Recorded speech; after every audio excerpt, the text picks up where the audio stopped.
Hello, and welcome to this evening's edition of Scotland at 7 on Broadcasting Scotland. My name's Ruth Watson. My guest this evening is Linda Fabiani, former MSP and Deputy Presiding Officer at the Scottish Government. Poor Linda's just holding it together this evening because she's louping with a summer cold. So if she sounds a bit husky, it's not her going full Annie Nightingale. Good evening, Linda. Thank you so much for joining us when you're not feeling well. Oh, hi Ruth, I feel okay. It's just annoying. Yes. Well, I'll come to you in a few minutes, but first I'll run through the headlines for the news today before we get back to the news in more detail. The Ukraine update, day 509. Fighting in eastern Ukraine has somewhat intensified as Ukrainian and Russian forces clash in at least 3 areas, Ukrainian Deputy Defense Minister Hanna Maliar said. Russian forces had been attacking in the direction of Kupiansk and Kharkiv for 2 successive days, she said.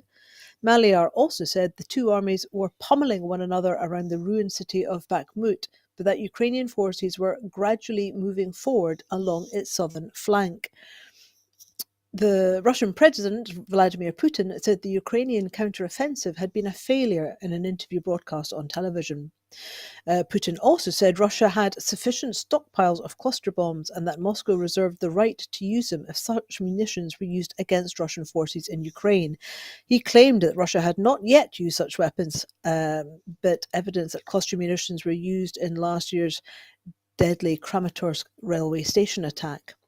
The Russian state has taken control of French yogurt maker Danone's Russian subsidiary, along with beer company Carlsberg's stake in a local brewer, according to a decree signed by Putin. Russia had said its decision not to extend the Black Sea grain deal is final and that no more talks are planned. The statement followed comments from the Turkish President Recep Tayyip Erdogan to the effect that he hoped for progress in talks at the United Nations on reviving it. 2 people were killed on Sunday when Russia launched a series of missile and shelling attacks on the city and region of Kharkiv, beginning in the early hours of the morning and continuing into the evening. Ukrainian forces shelled the town of Shebekino near the Ukrainian border with Grad missiles on Sunday, killing a woman riding her bike, according to the governor of Russia's Belgorod region. Only a few hundred fighters from Russia's Wagner Group have so far relocated to Belarus, a Ukrainian official said, leaving the eventual fate of the fighting force unclear. A Chinese naval flotilla set off on Sunday to join Russian naval and air forces in the Sea of Japan in an exercise codenamed Northern Interaction 2023, aimed at safeguarding the security of strategic waterways, according to China's defense ministry. Former UK Prime Minister Tony Blair said it would be completely disastrous if the US rolled back support for Ukraine in the event of Donald Trump being re-elected as US president. Linda, it's hard to see where this is going, isn't it? I mean, Mm. it's the grain deal is pretty significant in terms of um, sort of global poverty and global security, and I guess it's probably part of the reason why Yeah. Russia's behaving the way it is. But I mean, you have Russian grain, but also Ukrainian grain. So, are we seeing yet again food used as a weapon of war? Oh, I think absolutely that is what's happening. And I noticed that President Putin had said that the reason he wasn't renewing the deal was that conditions hadn't been met because grain wasn't getting to the poorest countries, etc., etc. Well, if grain's not getting out at all, there's going to be even less grain getting to poorer countries. So that to me just seems like a complete nonsense. I see President Zelensky said it'll still be possible to get some grain out of Ukraine, but talking about looking for international support to safeguard the convoys that go. So I think it's extremely worrying for the whole world, in fact, because Ukraine is the grain basket, and yeah, it looks like there's going to be real problems. I mean, President Erdogan of Turkey seems to think that he may well be able to broker something from this. And whilst President Putin's saying absolutely not, we've been there before. I seem to remember he said that last time. So we'll see. Yeah, I mean, it's interesting because I mean, I know you know when the President Erdogan there was a bit of a disagreement and falling out between him and Putin last week or the week before Yeah. when the four Ukrainian soldiers that were released into Turkey's care were sort of handed back over to Zelensky, and Putin didn't take kindly to that. And we've got the BRIC nations of Brazil, Russia, India, and Japan, sorry, China, meeting China. up soon. Um, and I noted that you know when Russia was speaking to President Cyril Ramaphosa of South Africa recently, you know Ramaphosa was trying to get him to get the trade deals going with grain again into Africa. And I know that many on the African continent have been hoping that sort of the African nations would be able to act as some kind of an honest broker. But Mm. given that Africa has brought in their new sort of African Union, which is sort of based a bit on the European Union, I wonder how much of this is sort of saber rattling really from Russia and perhaps China, which has got huge vested interest in Africa, to try and sort of exert some kind of sort of new version of sort of quasi-colonial control over Africa and African nations. I mean, do you have any sense of the international ramifications I of this? Well, China's been huge in Africa for many, many years, as we know, and sadly, parts of Africa have become very dependent on Chinese investment for so many things, infrastructure mainly. But I think it's really difficult for the African nations because, you know, first and foremost, they have to be thinking of their own folks. They have to be thinking of food security as far as is possible. So it's really difficult for them, I think, to come out absolutely, you know, cast iron on the side of Ukraine, on the side of America and the UK and the European nations. Really, really hard. They've got a difficult tightrope to be walking here. And I mean, I think Russia saber rattle all the time. China do as well. So it may well be that the African nations are a bit of fun in this. And whilst they may try to do a bit of saber rattling themselves, actually, that's nothing compared to China and Russia and the dependence that many African nations have. So I think it's a really difficult one all round for them. And I hope, beyond hope, that there is some agreement reached because, you know, there is enough food insecurity in many parts, many of the countries in Africa, without it becoming even worse by a complete cut off of grain, etc., coming in from Ukraine and Russia because it's from both of them. Yeah, So, yeah, with the various sort of areas of unrest across the African continent, yeah, it is an area of some concern when so many farmers and farming communities have been forced off their land. So, yeah. moving on to the next story, which is leading figures have condemned Labour's plans to retain the two-child cap and rape clause. A backlash is growing against Sir Keir Starmer's support for the two-child cap.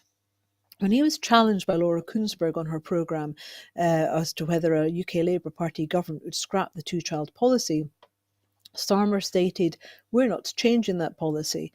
Following the interview, Scotland's First Minister Humza Yousaf tweeted, "Poverty experts say scrapping the two-child limit would lift up to 15,000 children in Scotland out of poverty.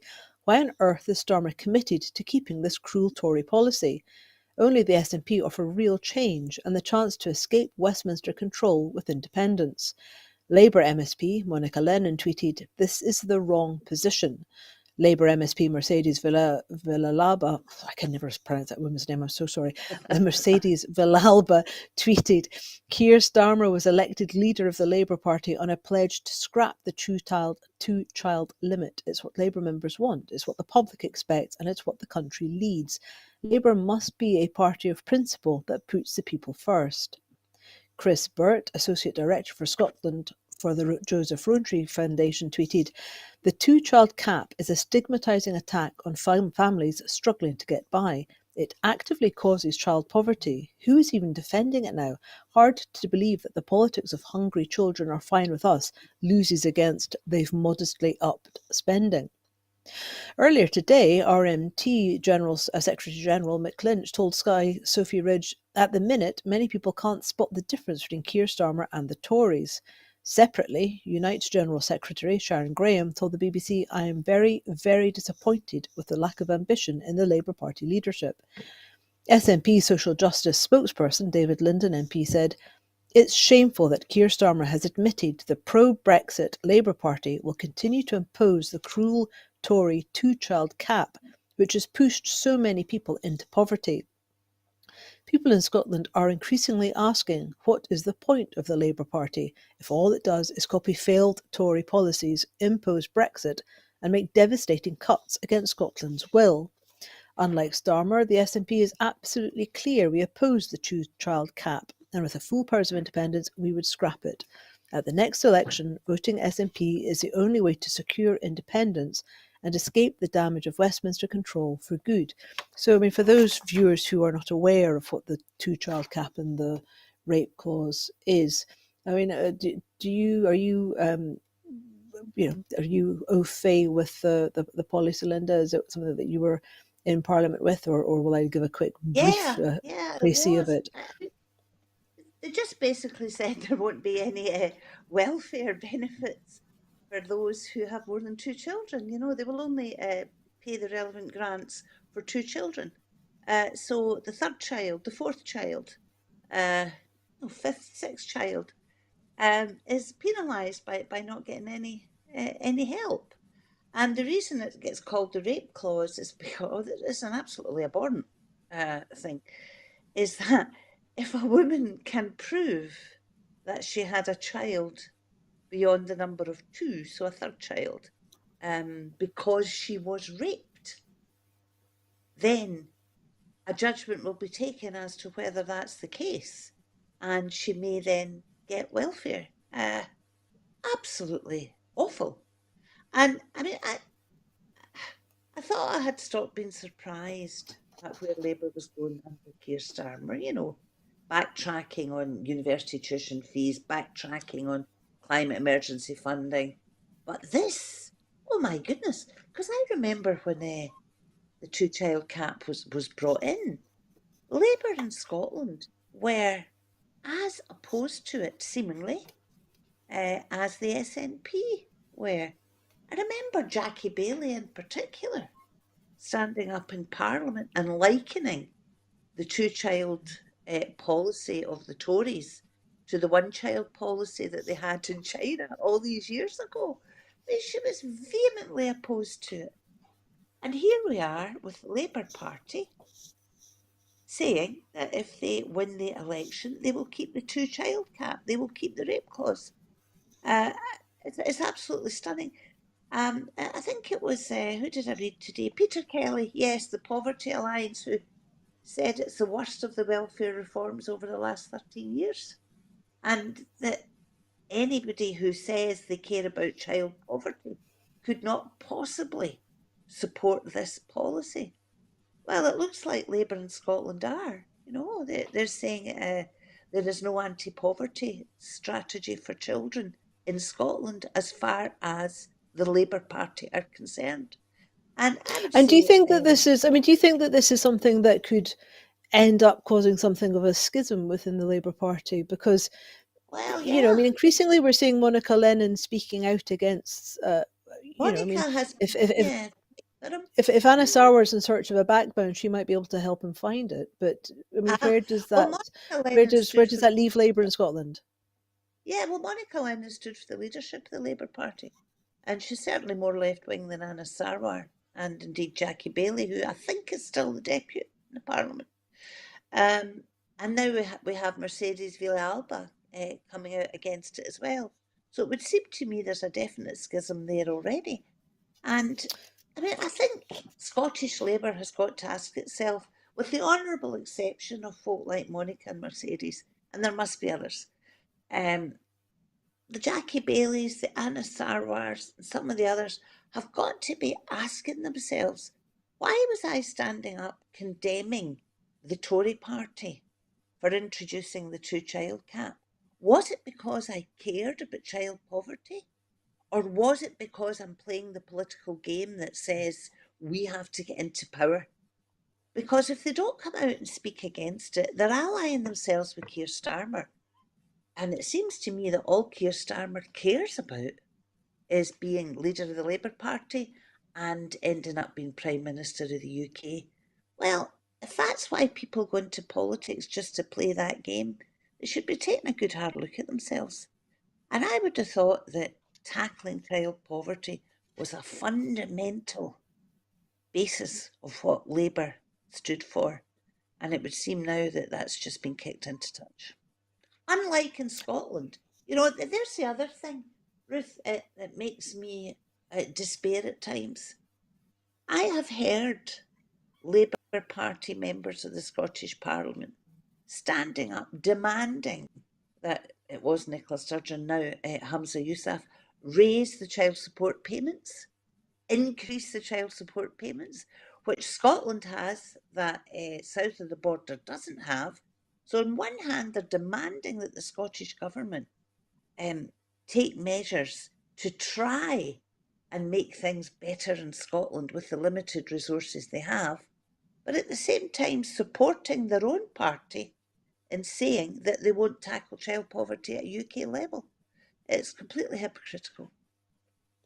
It's hard to see where they're going. I mean, here we've got another story that a left-wing Labour stalwart has quit the party after being blocked from standing as a North East mayor.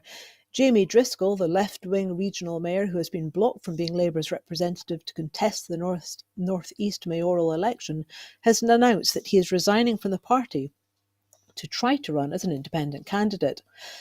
Labour has become embroiled in a factionalism row since Mr Driscoll, the serving mayor of North of Tyne, was excluded from the race in a move linked to an on-stage appearance with Ken Loach, the film director and expelled Labour member. Jamie Driscoll said in a statement today that people are tired of being controlled by Westminster and party HQs as he hit out at Keir Starmer over broken pledges. Today, Labour members selected Ken McGuinness, the current Northumbria Police and Crime Commissioner, from a shortlist of 3 to be their candidate for North East Mayor. In a scathing resignation letter to Sir Keir Starmer, Jamie Driscoll wrote, "Given you have barred me from running as North East Mayor despite being incumbent Mayor, I have no other choice. In 2020, you told me to my face you would inspire people to come together. Disciplining people to be united is going nowhere. You've broken that promise," said Driscoll, often described as the last Corbynista in power since becoming the first mayor for North Tyne in 2019. He continued, "You have U-turned on so many promises, £28 billion to tackle the climate emergency, free school meals, ending tuition fees, reversing NHS privatisation. In fact, a list of broken promises too long to repeat in this letter," he concluded. Driscoll promised to run in the North East contest if he could raise £25,000 via a crowdfunder by the end of August. His crowdfunder, which was created on the 16th of May, had raised more than half of that amount by lunchtime today. And this is just another astonishing, an astonishing story. It's.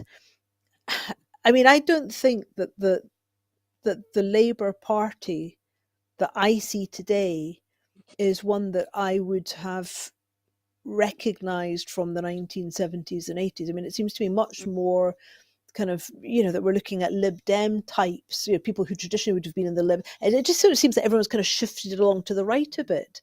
It's very odd. I mean, Yeah, what do you make of what choices are left for people in England?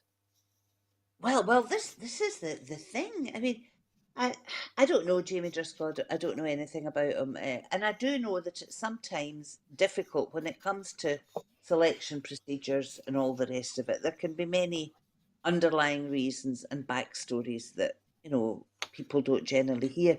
However, what an own goal for Labour this is, because what they have done is barred somebody who actually, it seems to me, is what the Labour Party should be about. Um, and it seems very, very strange that someone who espouses what I think of as traditional Labour Party values is suddenly being shoved aside and is able to quote all these things that his own party has backtracked on. And, you're absolutely right, Ruth, that, you, my goodness, you couldn't slip a card between what Keir Starmer stands for and what Rishi Sunak stands for, what the Labour Party stands for and what the Tories stand for. They're not even a poor imitation of the Tories anymore. They're almost the same party. And it's two things here. Back to that thing we were saying earlier about why are people in politics. And it seems to me that the Labour Party, as we're seeing it now, under Keir Starmer, don't have any principles or any real policies that they stand for. It's all about getting elected. And they will say It anything and to get yeah, I elected. mean, And you're I'm right looking about at a people, story. but there's no I'm looking choices anymore. What have they got? I'm looking at a story They've here that we don't quite have time to be going into. But I mean, again, it's the same kind of theme. Barges and disused military bases could continue to be used to house asylum seekers under a Labour government until the backlog of asylum claims has been cleared, Labour's Shadow Home Secretary Yvette Cooper suggested today. The Bibby Stockholm barge that is expected to house 500 asylum seekers departed for its permanent berth at Portland in Dorset today, a month behind schedule after being fitted out for its controversial purpose. The Home Office has defended the use of its planned barge, the planned use of barges, the first of which is a vessel which has 220 ensuite bedrooms over 3 decks. So that makes it sound very fancy because they're going to be quite overcrowded, according to what's happening in other countries, insisting it's a cheaper alternative to housing people in hotels. However, recent analysis shows the barge would save less than £10 per person per day. And when pressed on this, Yvette Cooper said that they will take action to clear the backlog. I mean, it's just an incredible story. Who would have thought that Labour would come to this? But to another Uh, incredible story, we've got Rishi Sunak has. Has, has, has attacked what he calls low value university degrees. Justine Greening, a former Conservative Education Secretary, has criticised Rishi Sunak's plans to limit access to university degrees in England, accusing him of anti-levelling up in action if he presses ahead with the policy. Ms. Greening, who ran the Department for Education from 2016 to 2018, said the proposal would disproportionately affect more disadvantaged people from the poorest communities. Pardon me. This morning, Rishi Sunak announced his proposals to curb the numbers enrolling on so-called low-value courses on the basis of data about each course's graduate employment and dropout rates. His plans will require the Office for Students, the higher education regulator for England, to ensure that courses which fail to deliver good earnings are subject to stricter controls. The Prime Minister also announced significant funding cuts to many foundation or university courses which are popular among mature students and from those disadvantaged backgrounds who lack academic qualifications. Ms Greening stepped down as an MP in 2019 and now campaigns on social mobility. She said the proposals ignored why students were dropping out of courses, and she suggested it would be better to support them to tackle issues instead, whether financial or advice on picking the right course.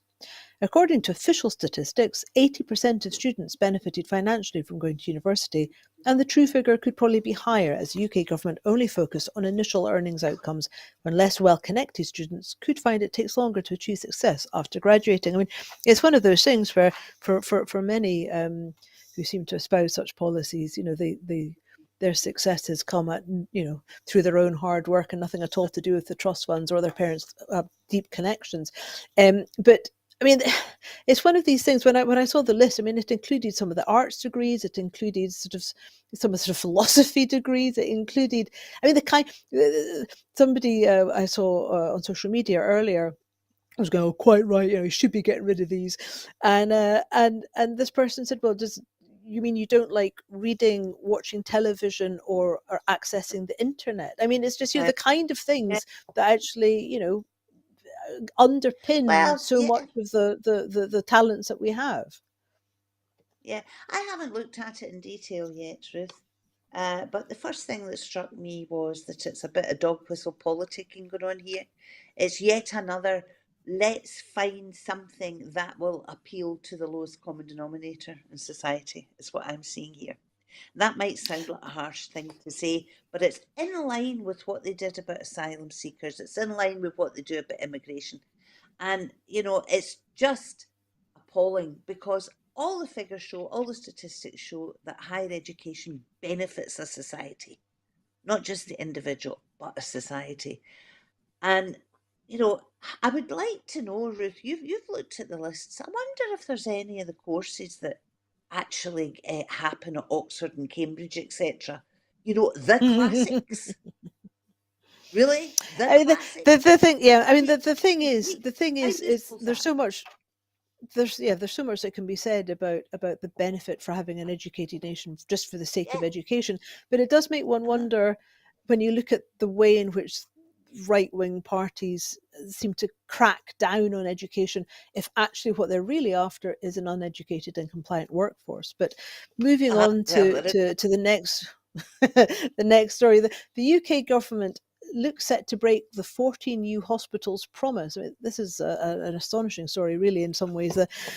The UK government is set to break a key election promise made by Boris Johnson in 2019 to build 40 new hospitals in England by the end of the decade, according to a damning report by the National Audit Office, the NAO.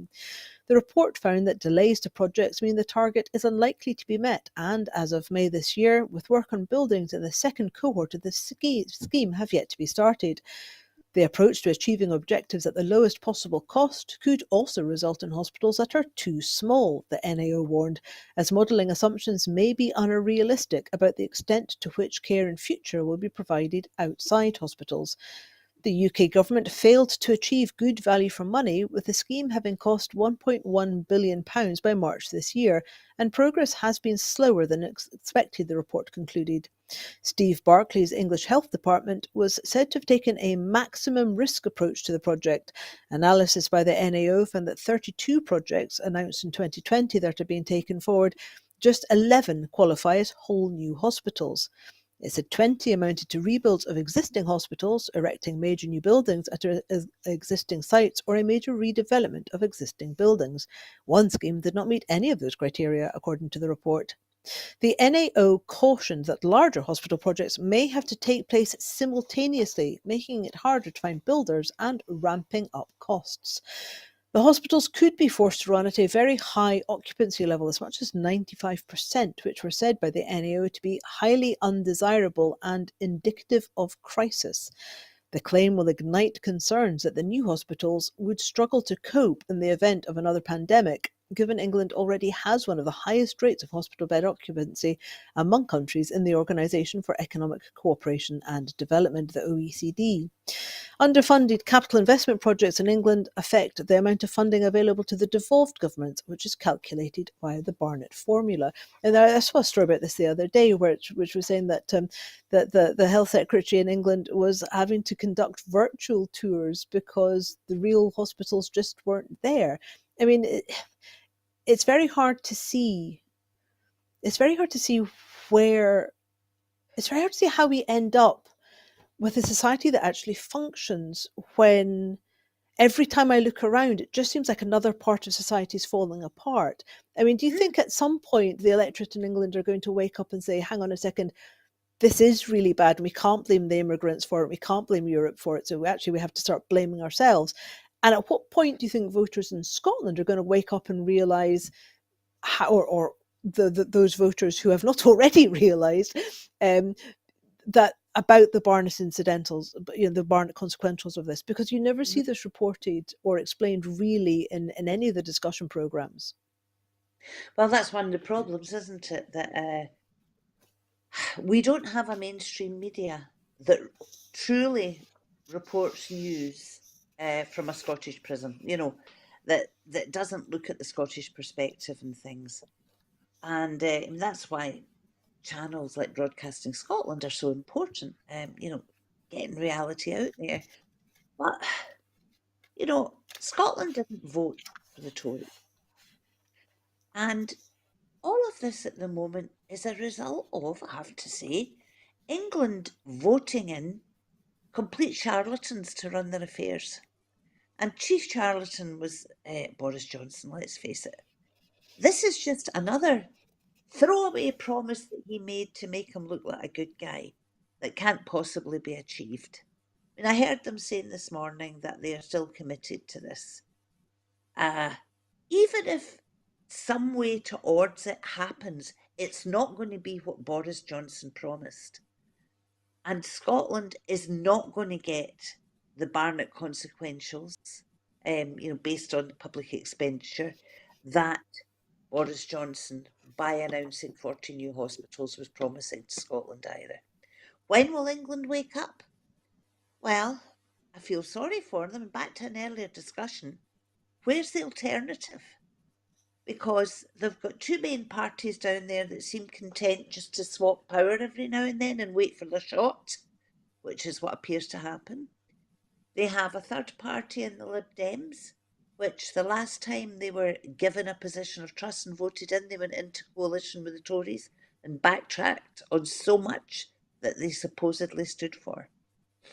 Scotland has an alternative, and that alternative is independence. When will Scotland wake up? Sometimes I despair, Ruth, if I'm being perfectly honest.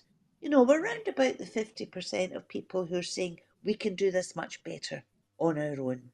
And we've got to build that and build that. But we're building it against a mainstream media that doesn't tell the truth, like you said, that doesn't lay out the facts for Scotland. And that's both print media and screen media and radio. So we just have to keep plugging away, plugging away. And whilst I despair sometimes, there's other times I think, wait a minute, I've got faith in my fellow Scots here. People at some point are going to reach the tipping point that says, that's enough, no more. And we have an alternative. Sadly, England doesn't have an alternative yet. They I perhaps hear it look said that like, that perhaps Scottish independence could actually spur England towards making the change it needs. And I think that's an interesting, it's an mm, interesting concept. But I mean, it so we're might be looking at Labour. another. We're looking. Well, yes, you never know. Yeah. We're looking at another issue here that may well help people wake up. The Port of Dover warns passengers will have to wait hours because of Brexit checks. Cross-channel ferry passengers will face waits of up to 2.5 hours at Dover this weekend, the port has warned, as the peak holiday season gets underway. Post-Brexit passport checks will significantly lengthen delays as holidaymakers head for France, despite mitigation measures put in place by the port.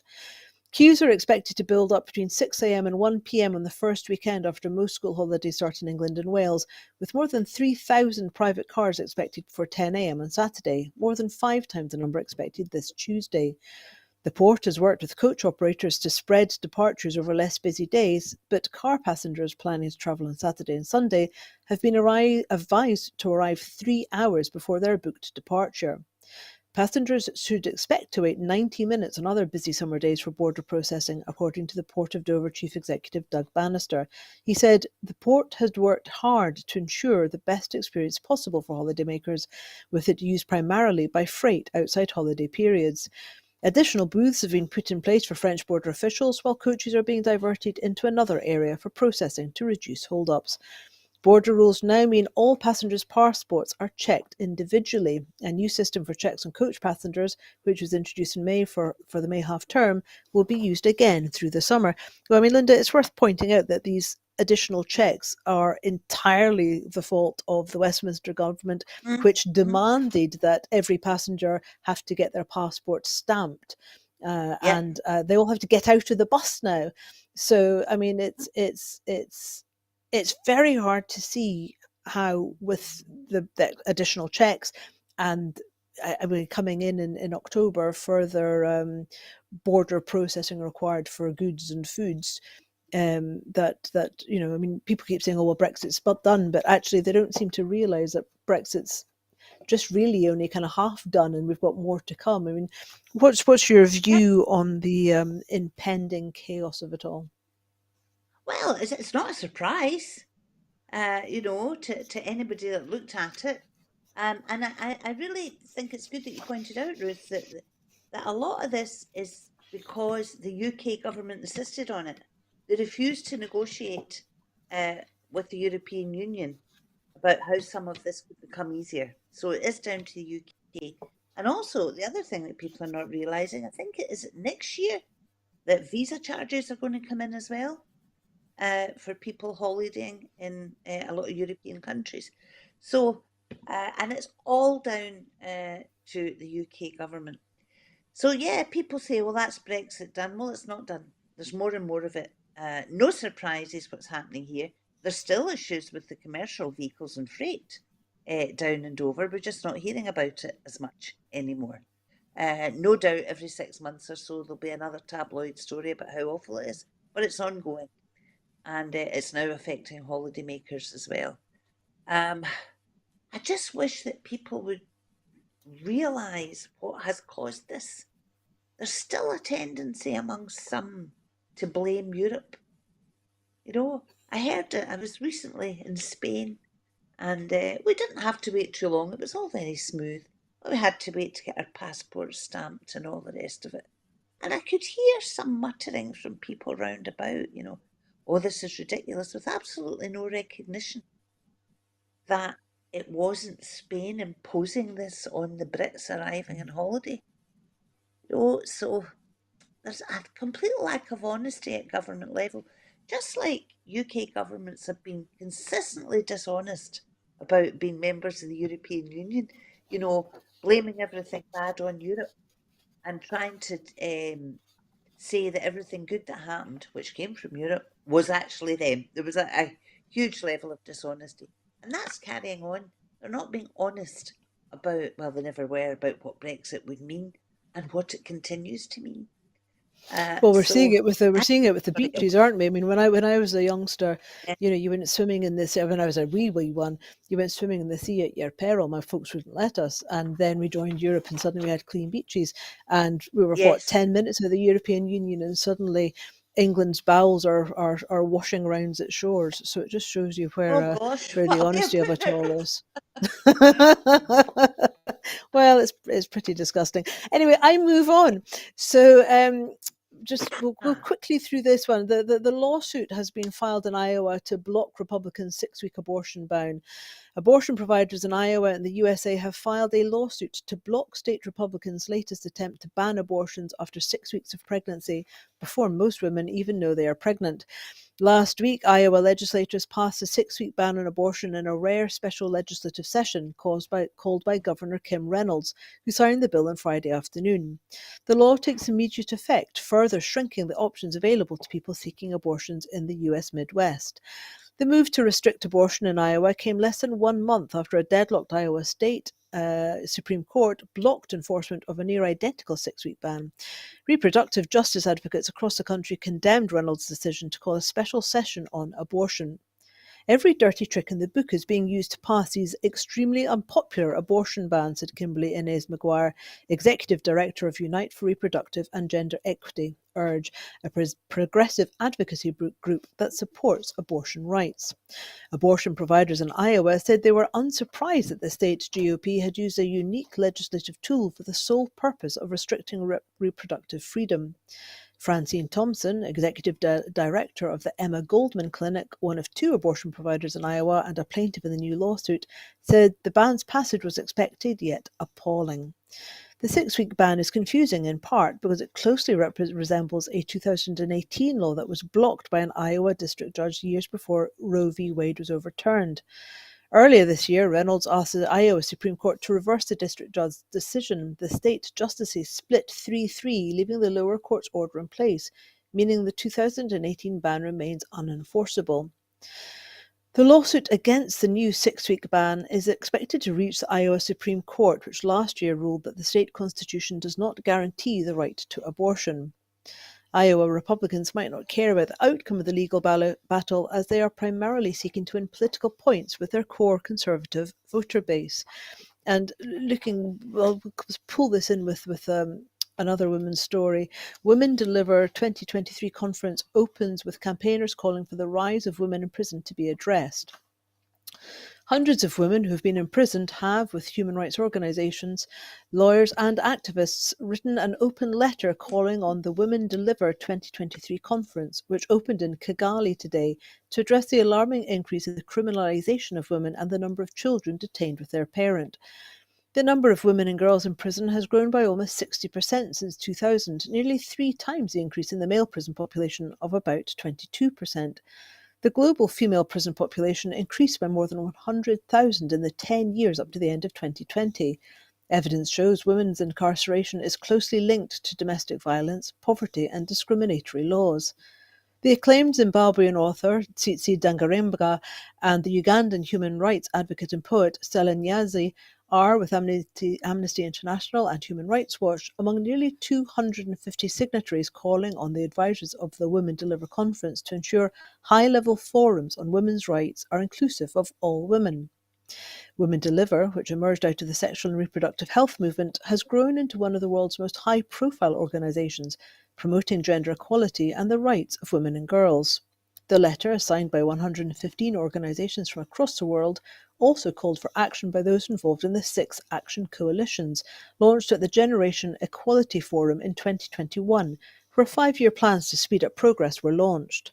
The forum, hosted by United Nations Women and the governments of Mexico and France, was the largest to be held on women's rights in 25 years. Billions of dollars were pledged by philanthropists and governments to support gender equality, but, the letter says, a key group of women and girls were left out of this process: criminalised, incarcerated, and formerly incarcerated women. And it's two stories which I sort of put together because I think that it's very easy to look at these as being separate issues, but actually, to me, I look at what's happening to the rights of women and girls across the world, and of course, trans men who may also carry pregnancies. It it shocks me and dismays me, but I think that the story in Iowa about abortion and the story here about incarcerated women and children, it's all part of the same, I think, global attack on women and Yes. those born as women. So it's, I mean, Uh-huh. what do you think? What's your sense on where this is going, and how do we push back? I think it's really concerning. I think, I mean, systemic discrimination against women right across the world. Uh, it has ever been thus. There, for a few decades, we thought it was getting better. Uh, and it's quite interesting that the nation of the United States of America, which was at the forefront of the feminist movement, or certainly got the most publicity through the feminist movement, and were pushing forward on the rights of women and lauded for so doing, is now the nation that is pulling back, I would say, most quickly. So it's not a guiding light anymore for other nations. The stuff in Kigali is really interesting. And I think I would be right, Ruth, in saying, as far as prisons are concerned, uh, any nation in the world where there has been an analysis of women in prison and men in prison, generally women are incarcerated for much lesser crimes, not always crimes as we would see them, but crimes as decided within that nation than men are. I'm not sure on the figures here in Scotland at the moment, but it's not that long ago that women were being imprisoned for things that you wouldn't imagine a man to be imprisoned for at all. And it's all But I down mean, to on a that discriminating society that expects better of women in an awful lot of ways. And then to get on to the whole abortion issue, the criminalising of abortion in America is absolutely horrendous just now. The way some individual cases in different states are being treated. I find the whole thing really, really concerning. And, just to finish, what I also find concerning as an old wifey, looking back on an awful lot of it and with memories of the 70s, for example, um, is that young women now, and I don't know the answer to this, but young women now don't seem to recognise that this systemic discrimination exists, or indeed feel the need to fight against it. And it's something I'm very, very concerned about. Equating the yes, it's almost as so-called though girl power equality, Yeah, which it's not. it's almost as though Yeah. they've sort of forgotten what the point of. Yeah, you hear it said sometimes. Oh well, I don't need to be a feminist because the argument's been won, and you go, yeah, do you think so? Really? I mean, Ah, as an aside, I mean, I've had I had a week's experience of staying at Corton Vale's Young Offenders Institute at Her Majesty's pleasure back when I was a peace camper, and I'd taken part in an action and did the time instead of paying a fine, yeah. and I was the only person in the Young Offenders Institute that was there for a crime that was not drug related, and most of the women that were in there, in fact, I think almost all of them that I met, as far as I can remember, it was that they were there for various drug related reasons. So it was either because they were caught dealing or because they were stealing to pay for their drug habit. And some of them it was because the incidences of domestic violence Uh-huh. amongst all of them were there. So there wasn't one of them I met that didn't have an experience of domestic violence. And I was the only person, I was the only woman in the Young Offenders Institute that wasn't queuing up to get my methadone at the end of every day. So it was quite striking to me that Yeah. that was the situation. And when when you look at offences elsewhere, that the kind of things that men are getting locked up for and what women are getting locked up for, it's but yeah, it's a frightening thing. We give up our freedoms, we give up our Yeah. freedoms and our hard-won rights. Yeah, we should be very careful about these things. So, the Scottish Government has published guidance on children and young people's participation in decisions that affect them. In advice and guidance published today, the Scottish Government have said the children and young people have a right to be heard and involved in decisions that affect them. The guidance says they are committed to recognising, respecting, and promoting children's rights as set out in the United Nations Conventions on Rights of the Child, UNCRC. The Scottish Government want to make it the norm for children and young people to be involved in decision making, so that they are at the heart of decisions that affect them at local and national levels, in line with Article 12, the right to be heard, of the UNCRC. In Progressing the Human Rights of Children in Scotland, Action Plan 2021-2024 was published in November 2021. This includes strategic actions to help empower children and young people to claim their rights, such as working with the Scottish Public Services Ombudsman to develop a child-friendly complaints process. Over the past 6 years, the Scottish Government has taken a number of steps to ensure that the voices of children and young people are heard at the highest levels of government on issues that matter most to them, with the aim of improving policy and legislation development and implementation. In addition to young people being directly involved in government groups, we have also continued to fund a number of third sector organisations, including the Scottish Youth Parliament, the Children's Parliament, and Young Scot, to lead on participation and engagement with children and young people. Linda, this is something Mm. I would imagine you've got great experience of. And what was your Yeah. observation of these Um, groups? I thought they were great. I mean, I'm all for it. This has been steadily building up over the years, since the onset of the Scottish Parliament, in fact. Um, and yeah, I mean, it's only right. Of course, children should be heard. But it's far too easy to think that this is just one of these fluffy things that folk do. You know, but actually, it's really, really important, Ruth, because these young people, whether it's children or youth, as we call it, young Scots, um, letting them know that they have a right to be heard, that they have a right to be involved in their society, and that their views matter is so important. Because we're always complaining about not enough people being engaged in voting, for example, low voter turnouts. We have the discussions all the time about potential of compulsory voting or not, da da da da da da. If we can engage people early on to know that their voices will in fact make a difference, that's got to be a good thing. Now, far too often, one of the things I found was that you only had a small bunch of young people that got engaged. Like I remember being concerned at the youth parliament. point that it's not so much now. I hesitate to add there's been a lot of work done in this, but there was a time when the youth parliament tended to be the children of those who were already politically engaged because they knew what it was to be so. A lot of work has been done to try and spread that out.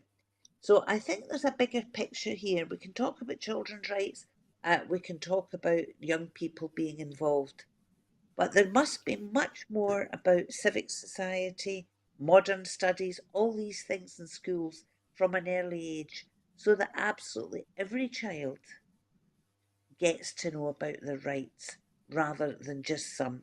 So it has to be in schools, it has to start at nursery, has to work through the whole education system. I think we're getting there with it because it's not easy. But young people now are certainly more engaged, but there's also a trick, which is that finishing school, then going out to work, uh, sometimes you lose people there. And that's why votes at 16 were so important as well as we introduced for Scottish Parliament elections, um, because people can be engaged all the way through. So it's all part of an ongoing healthy society, engaged society. And you I, spoke earlier about people being disengaged deliberately. There are governments that want that to happen. Thankfully, there hasn't been a government in Scotland at Scottish Parliament level. Even when Labour and the Lib Dems were there, they did their bit as well. I have to give them that. There is a view in Scotland that we should be engaged. I think it's only the Tories that are against some of this stuff. there was a young speaker at the recent SNP's Scottish Independence Convention who I think she was 15, and she stood up and she spoke very eloquently about the need for um, lessons about democracy right Yeah. through school. And I think she also mentioned the fact that in Finland, for example, as part of the curriculum, that youngsters are taught how to spot fake news, how to go look for sources, how to sort Ah, of make analytical comparisons and ah, insights into journalism and what's presented before them by politicians and those who are trying to give them the news, so that they can try and make that assessment for themselves and have that engagement. When you talk about youngsters getting involved, um, how prepared do you think young people are? How do, I mean, I sometimes think that actually it's the young people that need to educate some of the bufties out there, because they kind of ah. seem a lot more they seem a lot more clued up, and perhaps haven't been reading the Daily Express and the Daily Mail Yeah. quite so much. I think, But I mean, where are we going with this? well, I think there are young people who get involved, but that's back to that concern I was saying I have. It's far too easy for us all, and we're all guilty of it, to focus in on the ones that show an interest and choose to get involved. And we think they're wonderful, and they are wonderful, and the resources seem to go towards them. The trick is those who don't find it easy to become involved for all sorts of different reasons.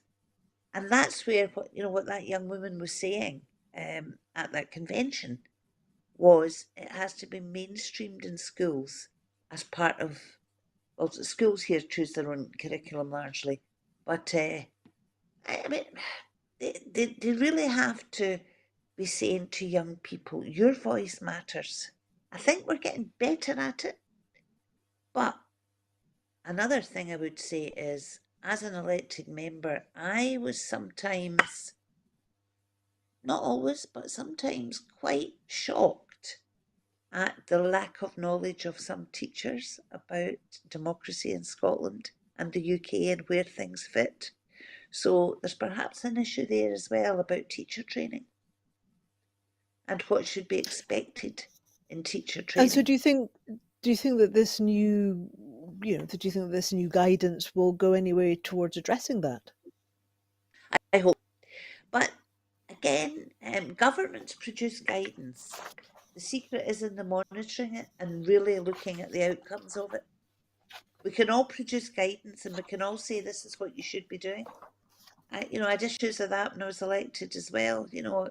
I'd become maybe a constituency case and somebody would say, "Oh, the guidance is there." And then I would say, "Well, yeah, there's the guidance. Prove to me that you met this guidance." And very often they couldn't. And I So think some of it's it comes down to the materials that are available too, doesn't it? If you're going to provide yeah, guidance and you want people to make change, then there have to be the materials, and there has to be the understanding of those materials. I You think know, it's the and understanding. with budgets being Important. cut with so much, there's, Yeah, I mean, teachers yeah, are kind of under the cosh as it is, really. of course they are. But do you know, teachers are under the cosh, Ruth, but they've been under the cosh for a long time. And very often I found that it starts at the top. You could go into schools and know immediately that the staff were engaged and that the pupils were engaged. And that was because there was a head teacher that was engaged. And you could perhaps go into another school and just not get that feeling at all. So, so very often it depends on who's running the show. But then I guess every aspect of life is like that. So that's why you have to firm up, not just in the guidance, but on proving the outcomes. Because if it is left up to individuals, you will get some who will embrace it with great spirit, and you will get others who will tick the box. And But I mean, that's it not comes back fair to on it. the previous story we were talking about regarding women's rights and the rights of women and girls, and the laws that are being rolled back against women around the world, and girls and those who become girls or who have moved from being girls. So you just look at what's going on, and because so much of it, if people were politically engaged with a political with a small p, if they sort of understood the way in which democracy functioned, understood how their Yeah. voice could be heard within that. Yeah, I mean, I guess that comes back to something that we sometimes talk about. I mean, in 30 seconds, do you think we'll ever see a day in which Scotland is both independent and our councils are brought back to small enough levels that people can have meaningful political engagement? Well, and that's what I think should 30 happen. seconds. We have to be putting power down the way. We've got we we can't immediately do a review of all the councils. What we can do is push power down within the councils we have, and that would be a start. And do you think that'll happen? I think it could happen. The mechanisms are there to let it happen. Again, the spirit's got to be there and the will's got to be there. Well, you heard it here. The spirit's got to be there, the will's got to be there, and I guess some of that comes down to us and how many conversations we have about this. Um, that's it for this evening. I mean, programs like Broadcasting Scotland are pretty amazing places to be able to get people the information that they need and perhaps get discussions started. But we can only make these programs when we have got funding and. Boy, with the cost of living crisis, everybody needs the funding. But before I go, I would like to remind you that at Broadcasting Scotland, we depend on the generosity of our supporters. So to everyone who has donated and to everyone who has signed up to make regular monthly payments, thank you very much. Our programmes will always be free to view. However, if you can afford £5 a month, please consider becoming a Broadcasting Scotland supporter. Right now, we have a pressing need to raise £30,000 to pay the bills at our headquarters and to ensure that we're able to continue making programmes, which are predominantly made by volunteers. We have raised over £9,000 so far, but we really need to raise the remaining 21,000 as soon as possible. If you've got a wee bit down the side of the sofa, the Broadcasting Scotland does take one-off donations, but regular donations are possible. Thanks again to my lovely guest, Linda Fabiani, and good night to you. I'm Ruth Watson. Thank you for watching.